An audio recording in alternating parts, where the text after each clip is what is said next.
Hey there, and welcome to WeTalking, the podcast where we dive deep into the heart of Caribbean life, culture, and everything in between. From the beats of soca and reggae to the flavors of jerk chicken, roti, and flying fish. We're here to chat, laugh, and share stories celebrating our vibrant Caribbean heritage. Today, Ranako and Teion will be exploring an important and timely topic: LGBTQIA allyship in the Caribbean with Rondell and Luke from Equals Barbados. That's right.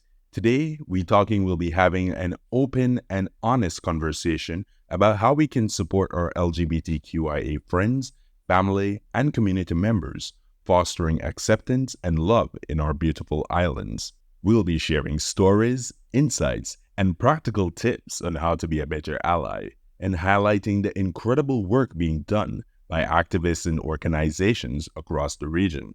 So grab a cool drink, sit back, and join the conversation as we bring the warmth and rhythm of the islands straight to your ears. This is WeTalking, where every episode is a Caribbean vibe and a step towards unity and inclusion.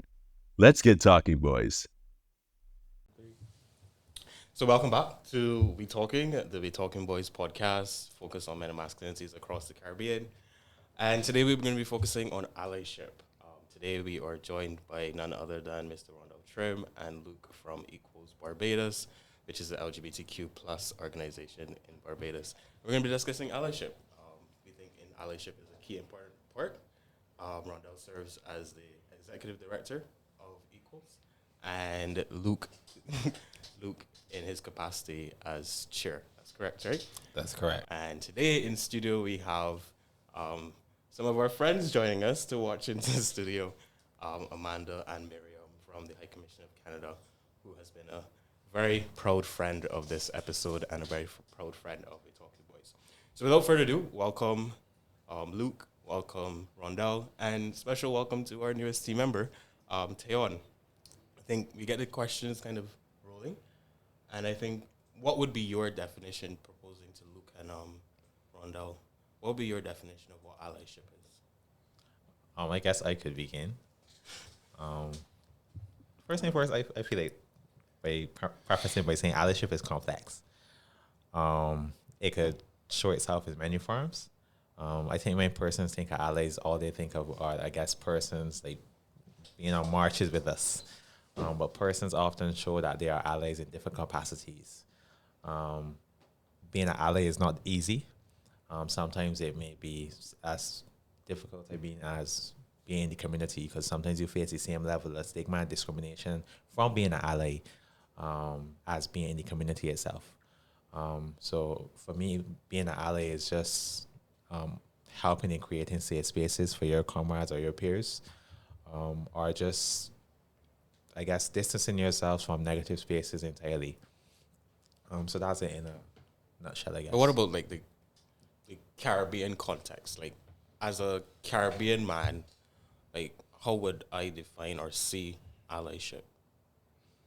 That's from, like, number one, being a friend to persons in the community, but that friendship must go outside just direct interaction. So even when you're outside of these spaces where you're LGBTQ friends and you're with other individuals outside the community, are you encouraging them and engaging in, I guess, harmful rhetoric or actions towards the community?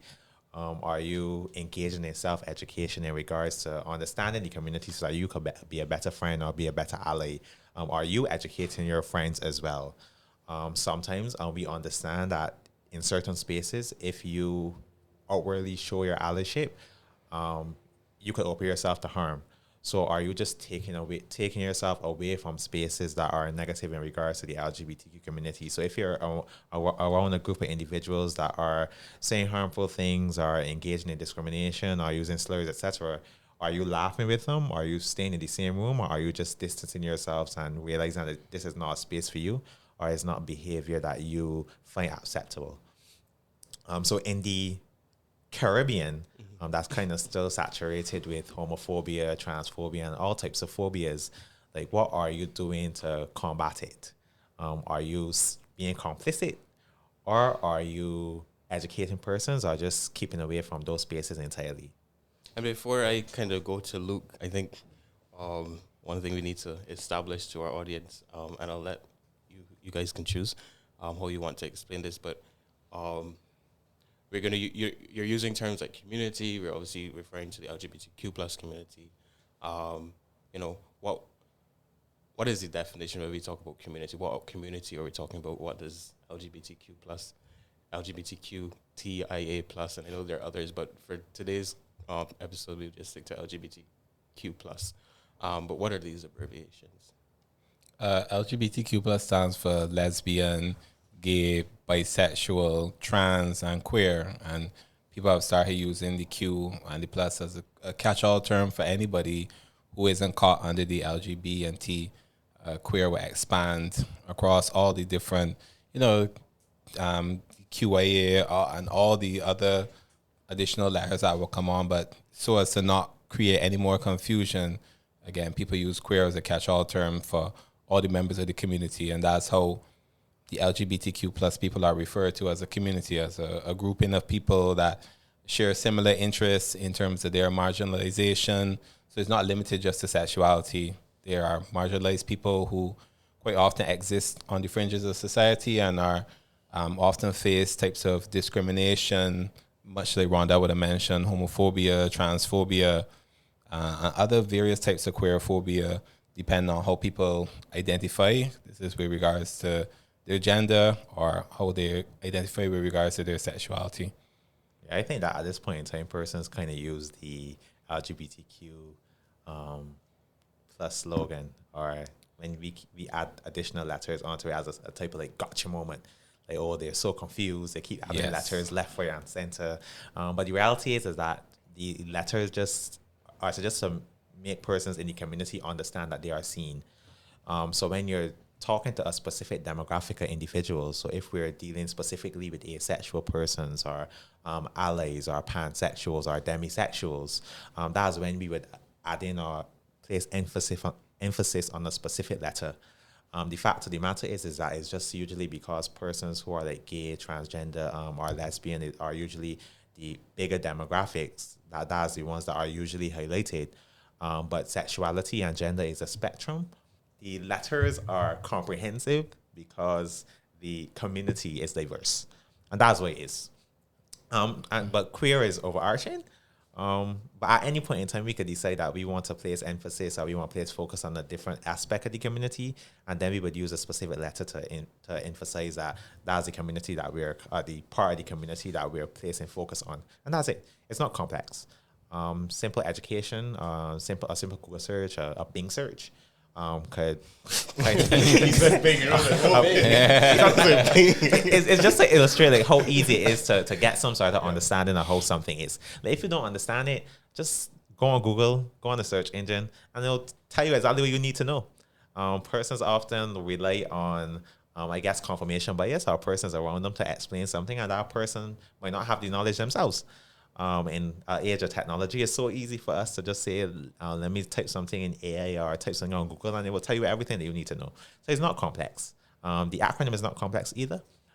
It can become quite long, once again, because the community is diverse. But that's it. Nice. So what I'm hearing is, it's basically an overarching word that can be used as queer, and basically each letter represents, allows persons to be seen and heard. But I want to jump back to the allyship and kind of probe you guys a bit as to how, given, we can start in Barbados because we're based in Barbados, how allyship would look or should look in an ideal situation within the Barbadian specific context.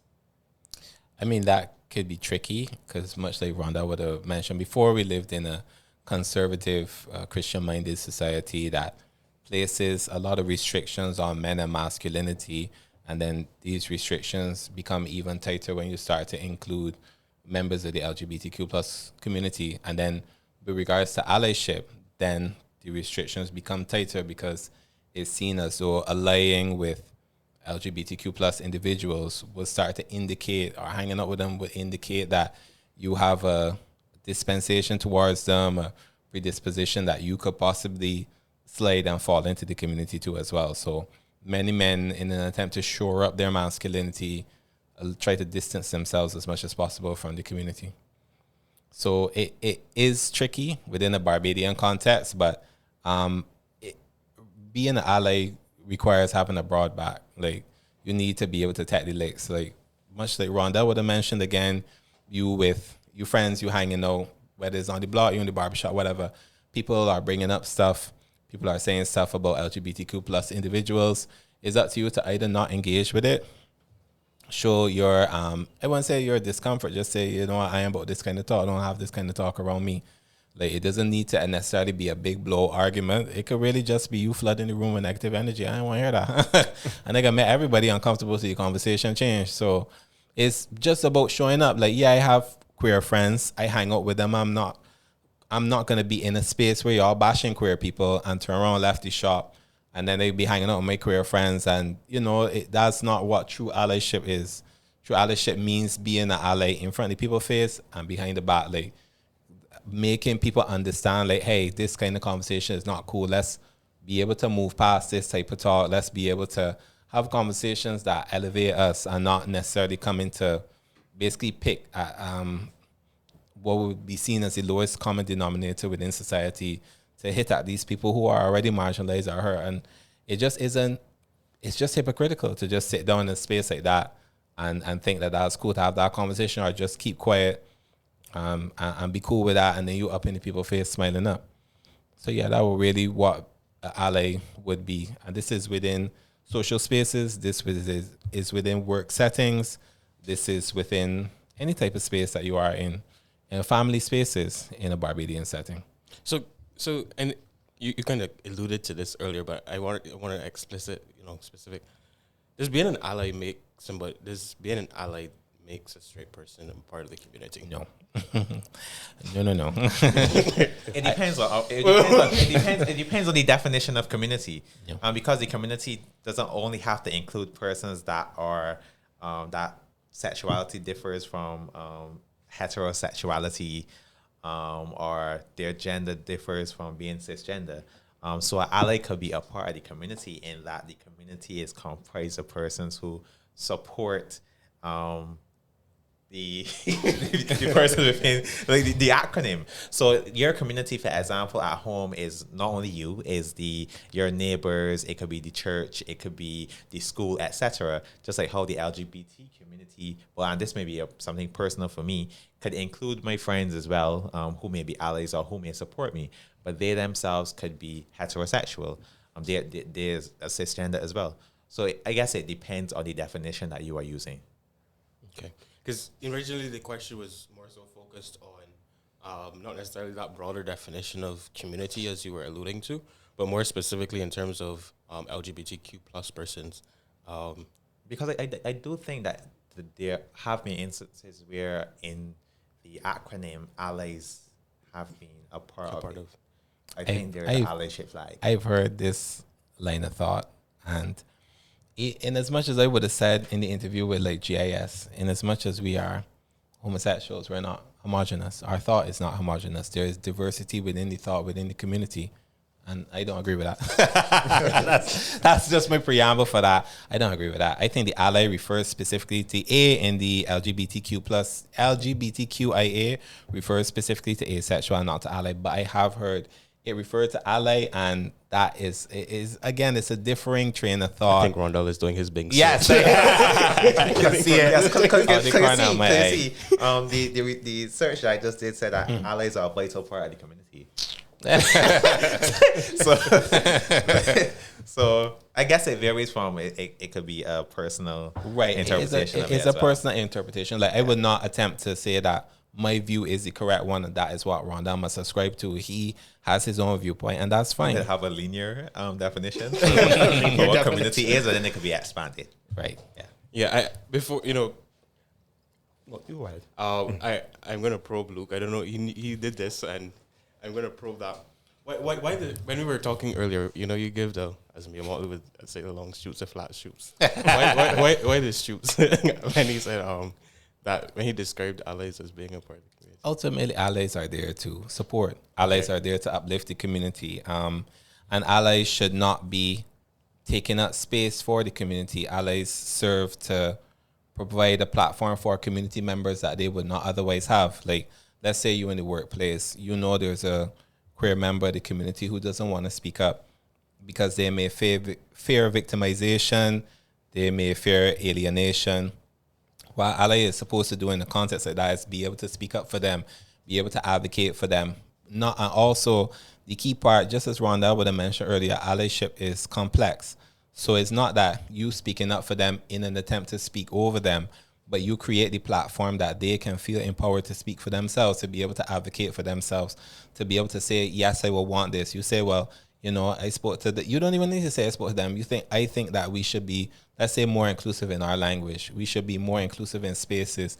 Our policies, internal company policies should not just be with regard to heterosexual, cisgender people. They should be more inclusive. We should be moving with the times. And then you then create the space then for queer people to feel empowered to say, you know what? Yes, I do agree with this. This is the direction we should go in. This is what I would like to see X, Y, Z. Or even if you have a conversation with them and they give you the right to speak on their behalf. But again, allyship is complex in that you shouldn't look to overshadow queer people. You shouldn't look to speak on their behalf. You shouldn't look to do what you think is best for them.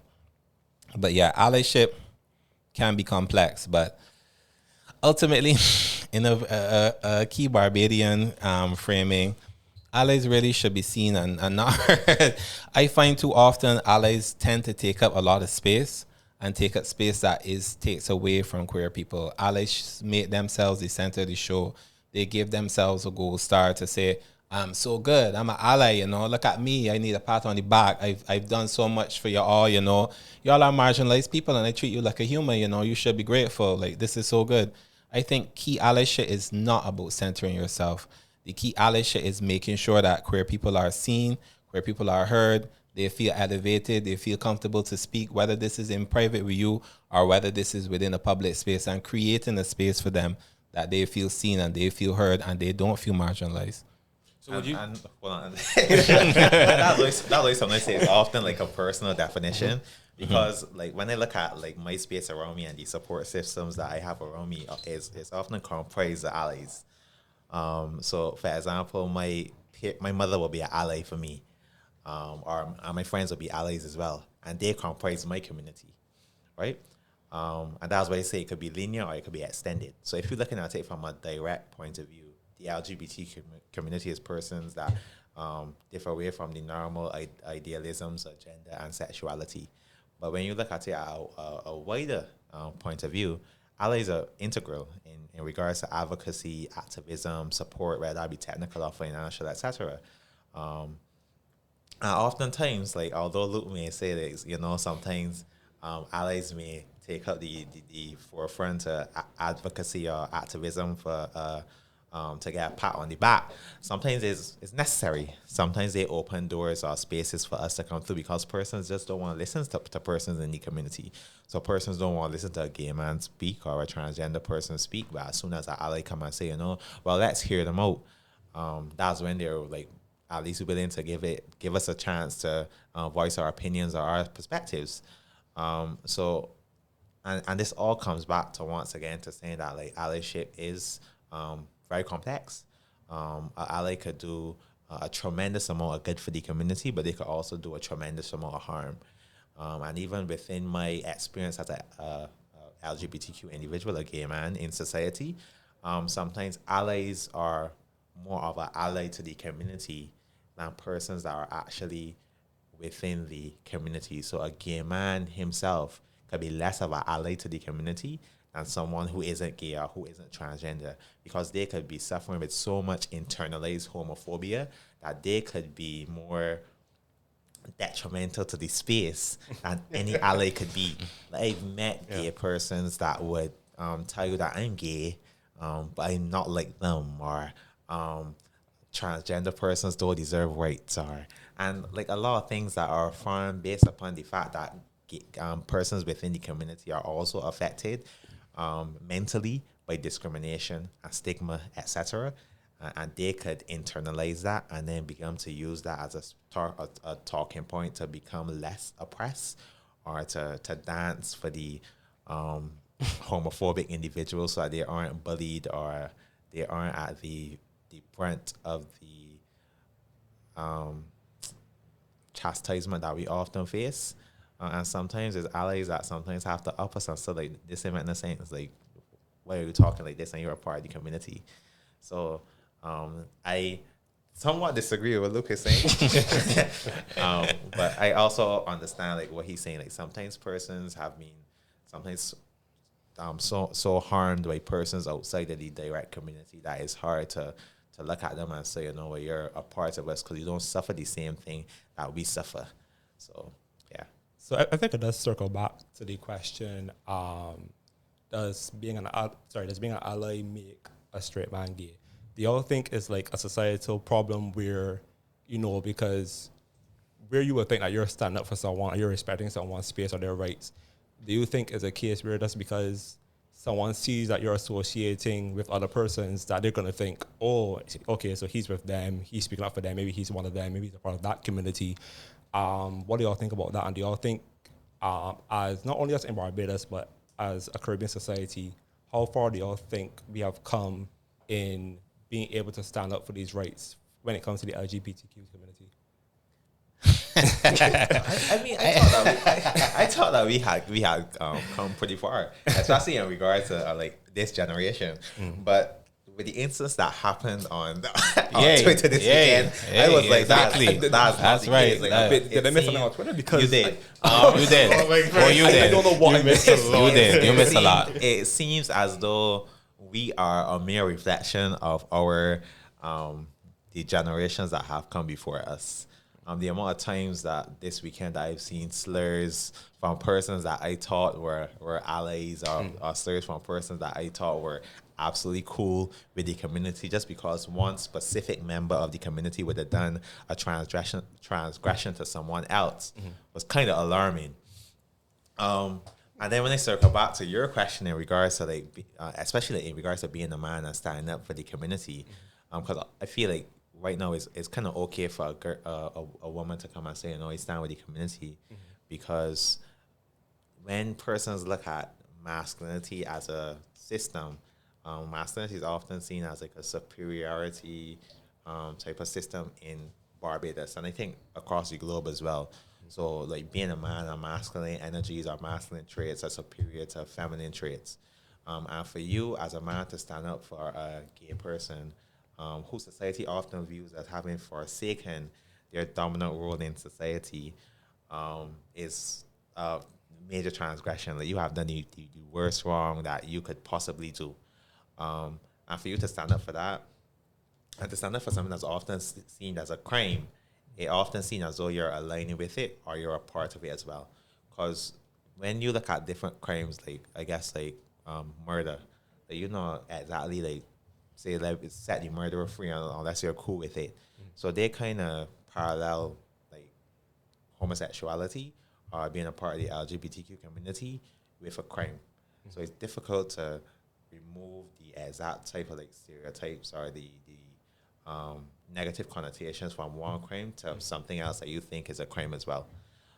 So in that entire, I guess, sphere, it's difficult for a person to come and say, well, you know, I'm okay with the LGBTQ community, because they automatically know, you know, if I say I'm cool with this person, automatically saying I'm a part of the community as well. Yeah. And I feel like at this point in time, especially like in my advocacy, like I don't exactly fault them, because I know like what I've gone through as an individual within the community, with my parents, with friends, and with persons that I've known for my entire life, and how energies have shifted as soon as I said, you know, I'm not a straight man. And I know some persons can't handle the things that I would have gone through, and I also wouldn't wish some of the things I've gone through on my worst enemy. So if you were to come to me and say, you know, I'm not comfortable doing so and so because I think that the repercussions of that may be too difficult for me to handle, I'll be like, okay, because I know that it's difficult, and it's a difficulty that I don't think that everyone has the willpower or they should have to take on their back. So for me, it's okay if your advocacy is silent. If it's just you pulling away from a space, or you saying, I don't want to be here, or if you just saying want to like support you, personally, but once again, as soon as I realize that you may be okay with me, when you on social media, you still using slurs and you still in these spaces with homophobic individuals, where it's like you're not a true ally personally. And as soon as that happens, like I take a step back, because like you're not for us. You might be for yourself, so that you feel better, but you're not for the community. So I think that's a good transition. Going into our game called Ally or Nah, you both would have shared some examples of what allyship is and what allyship should not be. But we have just about 4 scenarios, and we'll go across the room and we basically say ally or nah. So without jumping in, really how it works, again, different scenarios. And after I read the scenario out, both myself and Teion, you go across the room and say ally or nah, and you would feel free to expand on why you said that. Okay. So the first one, you are at a corporate buffet and someone makes a homophobic joke during a session, and they say, "You see how he dressed? He must be one of them funny men." You laugh to avoid things getting awkward. Ally or nah? No, nah. You just so you say that, I want to silent allies. You back him, you go back me 100%. Yeah. So I ain't in the room. You bad make things awkward for everybody. So that is, again, we have within the community there's diversity of thought. It's funny, right? Because I will probably laugh.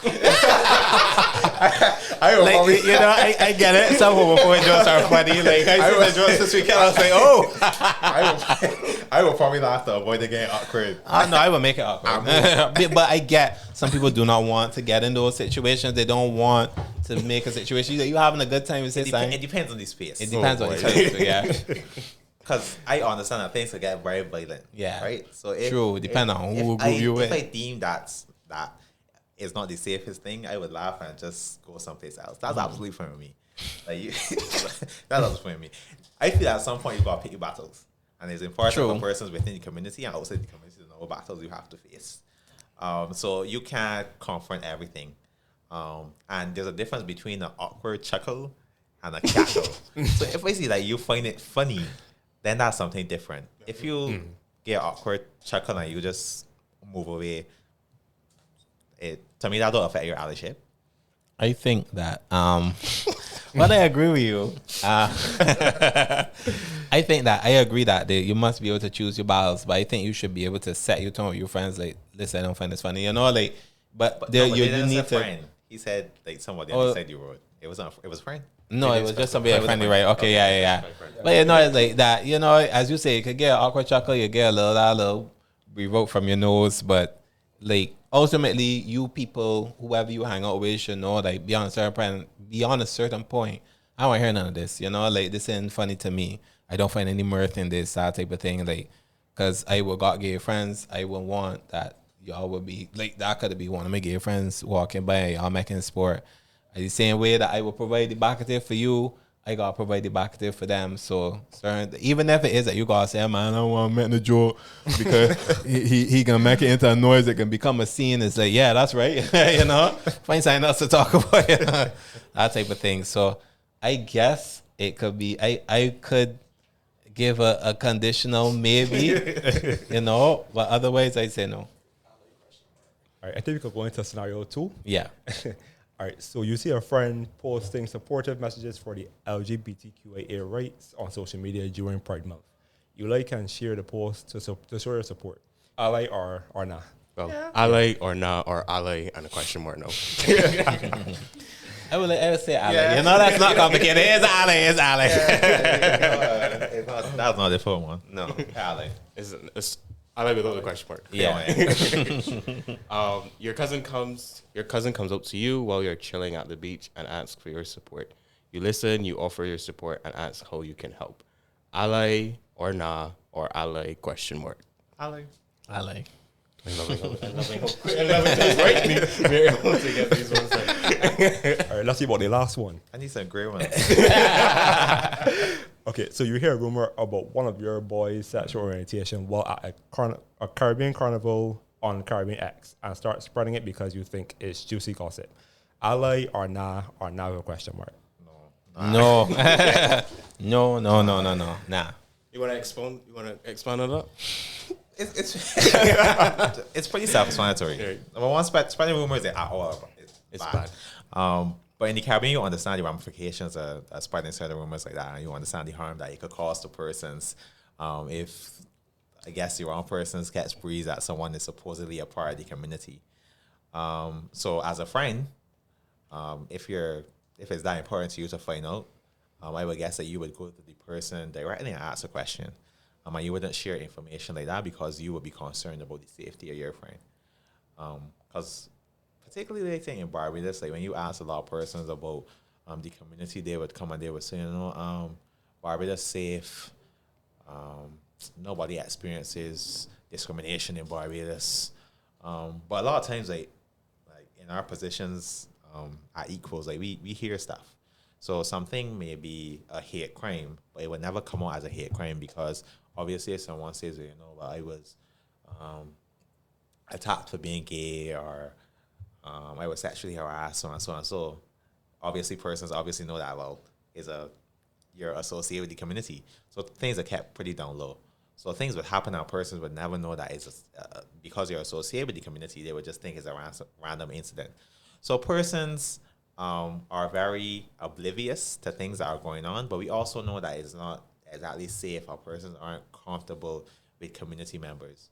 So you spreading a rumor is you being purposely malicious.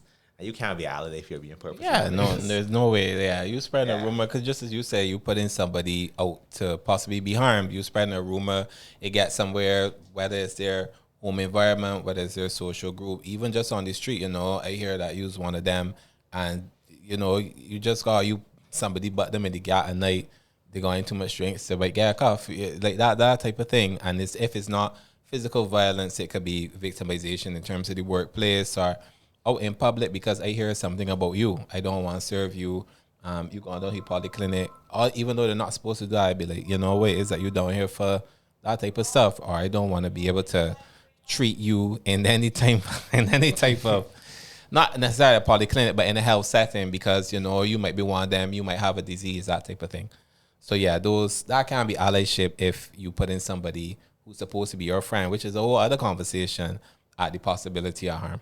Yeah, with the whole prevalence of biphobia, it could spoil relationships as well. That's true as well. What's biphobia? Pardon? I think that was you asked about LGBTQ plus. That's the type of definitions we should have went over. Homophobia, biphobia, transphobia was because you mentioned biphobia was cisgender and was transgender. Yeah, you did mention cisgender actually. Yeah, That's crazy. yeah. So you covered I think biphobia. Yeah. We can go through them, but we also add them to the description because we're providing it. You're providing description definitions. There's also a lot to go through. Yeah. So we will just simply because terms such as for example cisgender and other terms can be a bit confusing. So we just put them in the description, and we also have a preamble to what it means. It's pretty simple. Trans is people who are they don't align, their identity doesn't align with the body that they're born into. And cis is that your identity aligns with the body you're born into, that you were born a male, you identify as male. Your sex aligns with your That's gender. right, exactly. And that's it. So then trans is just the opposite of cis. That's basically it. Definition simplified. Yes. And these are scientific definitions. You're right, yes. These are definitions that we magically construct by the community. Because that's saying that always goes around. We making up We stuff. making up words. These are scientific terms. No community members sit on a cock these things in their bedroom and they toss them. Spread it out by magic, by dragons across the universe to the other gay people. Yeah, these are narrow kind of each day. I need it. One side more gritty, so we could be like, well, yeah. Yeah. Yeah, I think we should ask some more scenarios. Unfortunately, I don't have any others. Yeah, we don't have any others today. Yeah. But because I was thinking of a scenario, I'll give this is an extra one. I'm trying to make it as complicated as possible, right? I'm trying to make it as complicated as possible. So basically, most Caribbean cultures have some sort of carnival or some sort of festival, whatever it is. Sorry, I'm trying not to. I'm trying not to bring anything off of Twitter. But obviously, you're at these events and you kind of get charged. I'm saying charged, but not charges in any legal terms. But kind of what I think Teion was kind of asking earlier. People say that you're gay or whatever by association because you're hanging around people. Well, this is probably going to be a clear, obvious one, but we go with it. And in your response, you don't necessarily offend or discriminate anybody. You just give a borderline neutral response with a very deep, hearty laugh. You mean in regards to saying no, that you're not a part of the community? You're essentially you're defending yourself, saying that you're not a part of the community in what isn't probably the best way, but that's how you feel based on this situation. That's a context one for me. It's a what? I feel like. Sorry, you said it's a what? I say I feel. He it's said it is a complex complex. It's Yeah. complex. Yeah. because some people understand the I guess the what could be caused by being associated with the community, so their reaction is kind of harsh because they want to say, I can't be associated with these type of words, and it may be an emotional response rather than something that is taught, that was like well thought through. Right. Yeah. So I don't want to say that they're not ally. Right. Yeah. Because imagine if someone come and say, "Oh, you're a murderer," like your instant response is to lash out. So when you understand that, like, society hates gay people or they hate persons in the LGBTQ community, you're like, I don't want to be associated with this thing right now. Like, I don't want these slanders to go in regards to my name. I don't want persons to start discriminating against me. I don't want my girlfriend to find out. To find out. Well, it's a lie. It may be a lie. Yeah. But I don't want my girlfriend to hear about this. So your first reaction is to placate the public. So I don't want to say it's necessarily not allyship, because you don't know the specific circumstance or they won't be going through the person's head at that point in time, or how they may have been approached. Because if someone approaches you with like a slur, or very aggressively, your response may be similarly aggressive. So a lot of the things surrounding the community is not exactly like black and white, especially like as we're in the Caribbean and as we're in Barbados. But it depends. If it's something that you continue to do over and over and over and over and over and over again, so if you're like insultive and belittling over and over again, then you're not an ally. But if you were to say, well, no, you're not a part of the community, but there's nothing wrong with being gay, for example. I never hear somebody else say that calm, but that's like a response that is suitable or something that ally should say. Yeah, that's it. Like, what if I was? So what if I was, But again, allyship is complex, and allyship can be very heavy, and it could be, you gotta have a broad back again. So if you know that you're an ally, but you don't want to be, because those kind of nebulous answers, like, so what if I was, like, what are they gonna do? You gonna beat me up about it? Like, That sounds very much something you would say. If you were to come and say, I don't want them nasty people. Yeah, exactly. Then no, it's like you gotta start to put ally question mark. If not, no, like if I want them, yeah. If I just hear you. Yeah, I just hear him saying that. No, yeah, but allyship requires a very broad back, and it's cool if you take your allyships in stages. It's not one cookie cutter approach to allyship. Like, you must fulfill this to be an ally. It's like you hanging out with queer people can get you accused of being a queer person from both straight and queer people, which is a whole other conversation in and of itself. But like, so you have to know how to navigate. You know that you would get these questions, or you always, with them gays, you down at equals, you at the gay limes, like, what does that mean? Aren't you, that type of thing. You gotta be able, if it is that you just want to laugh it off and shrug and be like, no, but much like Rondell said, once your response to that isn't consistently offensive, or you don't go on a tirade, or I will never be one of them, that type of thing, then you can't be an ally. But if it is that, you know, the first couple of times it catches you by surprise, you laugh it off, or you attempt to downplay it as much as possible, because there are real possible threats. Again, people can face harm, victimization, ostracization, from being seen as queer. And what I want to say, I wouldn't want some people to go through it. You know, some of the things I went through, my worst enemies, absolutely, I love for them to go through that. But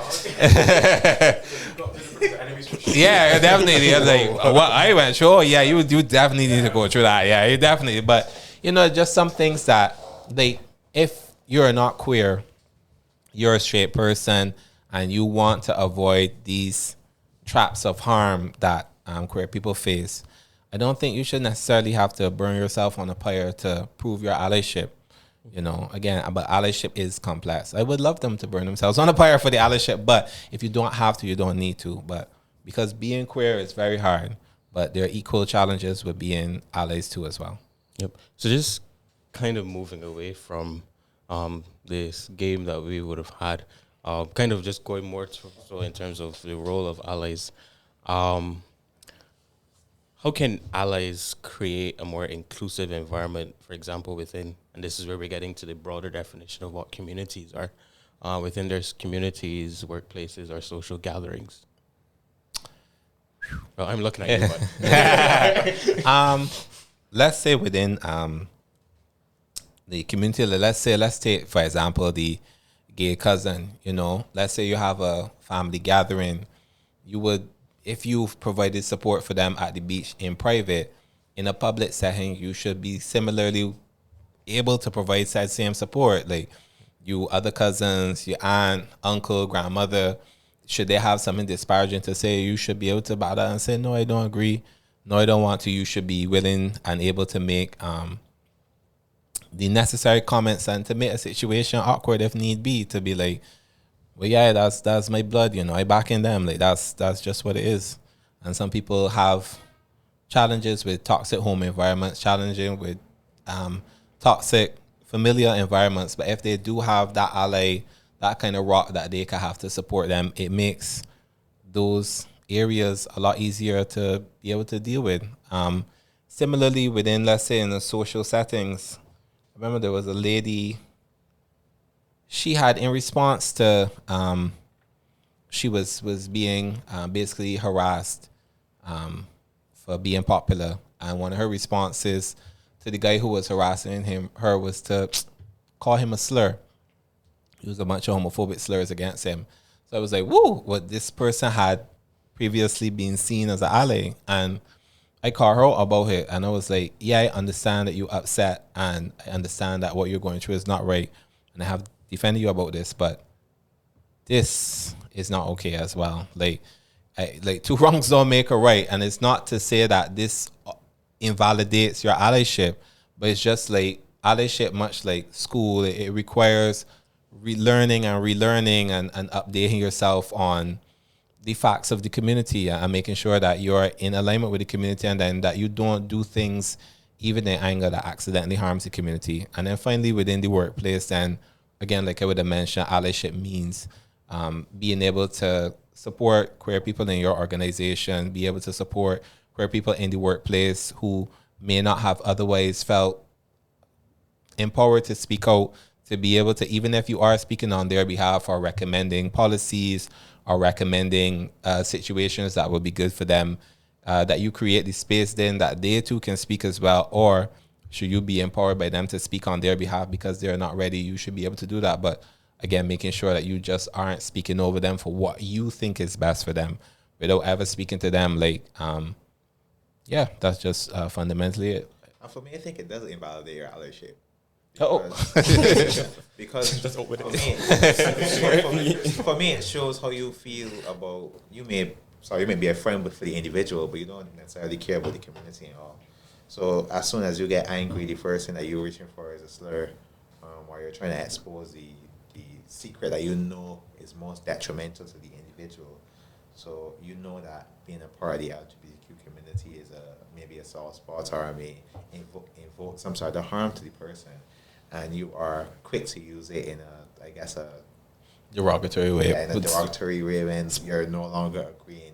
You're not ally. Specifically for her, she didn't use it to a queer individual. She just said it to a random man who don't know whether it was straight or gay. But I do get that might be even worse. yeah. So for me, is even like in terms of like disagreement, like you still seeing that queer Reaching you person back as and right as an individual. as a negative. That was the first insult you reached for. Your sexuality or your gender is not, even in terms of disagreement, it's not a bad thing. It's not a negative characteristic or a negative trait. Like y'all can have a disagreement on one way, and I not reach for your sexuality to use as some sort of talking point in order to cause some sort of harm or disharmony amongst you and friends or colleagues or whatever. So for a friend, you gotta support said individuals in front of their face, behind their back, and in terms of disagreement. So in the circumstances, that we could use the same cousin if you're cool with them.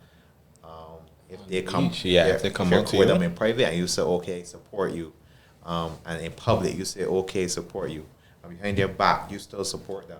And if you and your cousin fall out, the issue is not the fact that your cousin is a part of the community, but the main point of the disagreement is the cause of the disagreement, and not their sexuality. That's what ally is. So I think that this one we're just going to answer a quick rapid fire in response from everyone.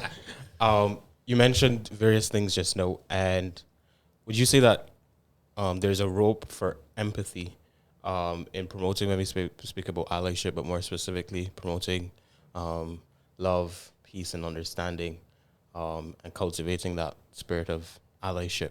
Would you say that there's a role for empathy?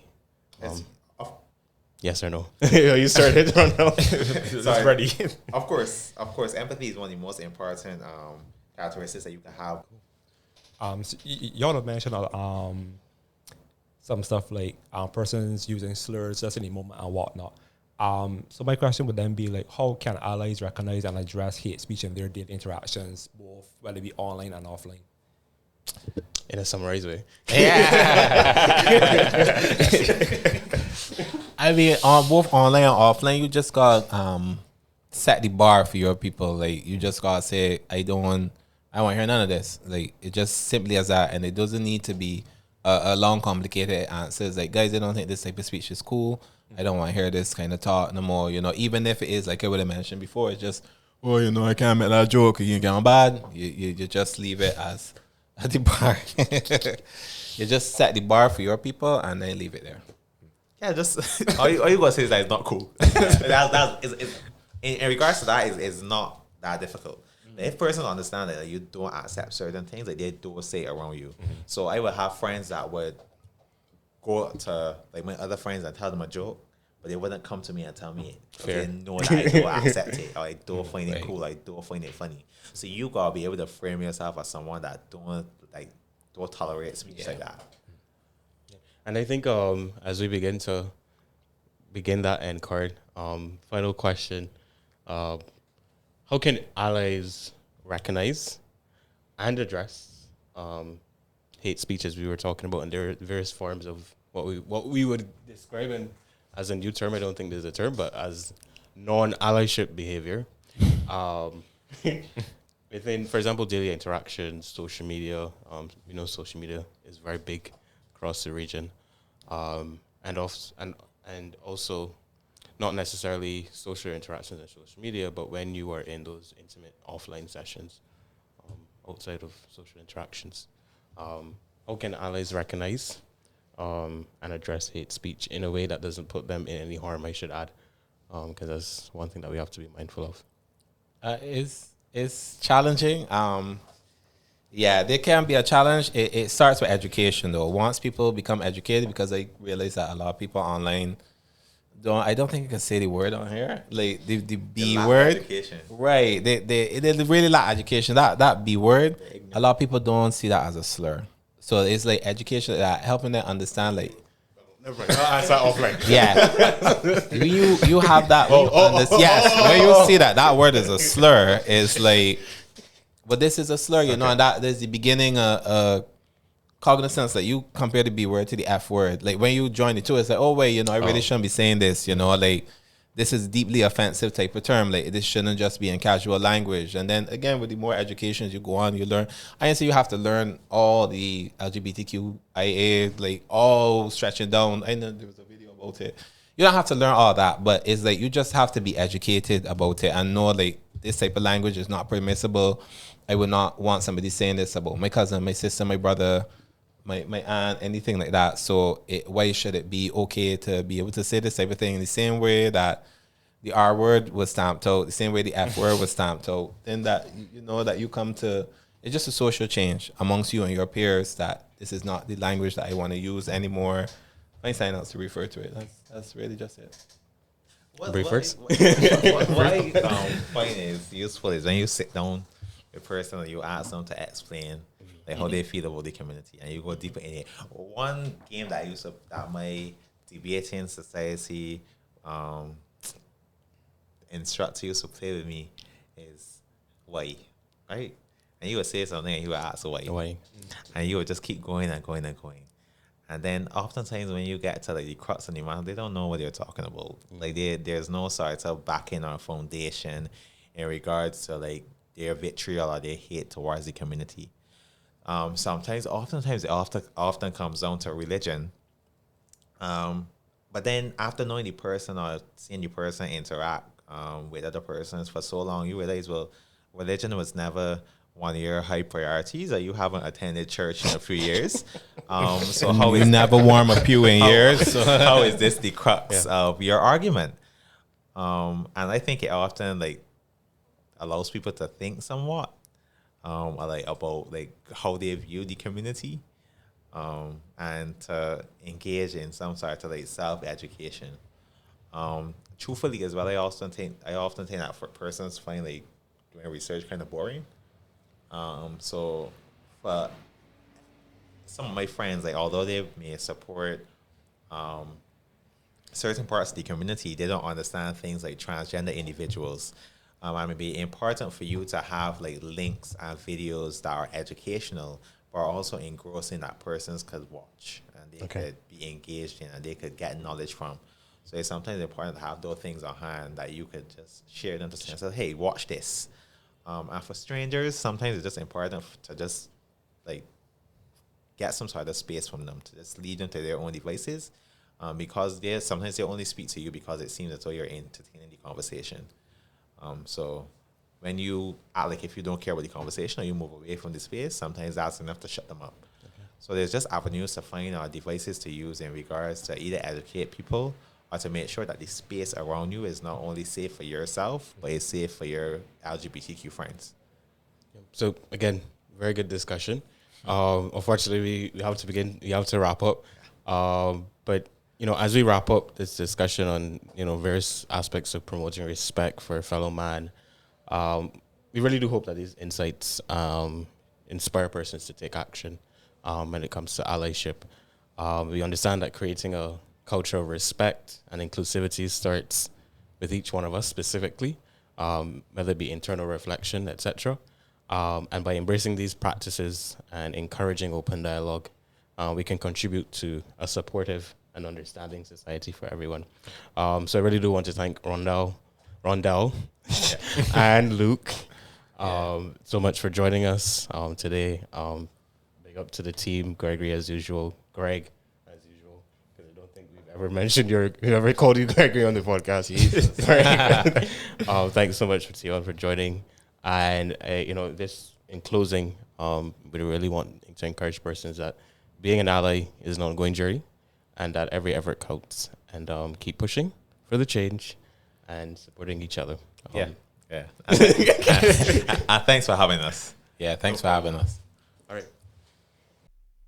Stay tuned for more episodes of WeTalking, where we continue to discuss everything Caribbean men and the rich vibes of Caribbean life. Until next time, keep the conversations going and let's make a difference together. Take care, everyone, and keep spreading those positive vibes. We'll see you next time.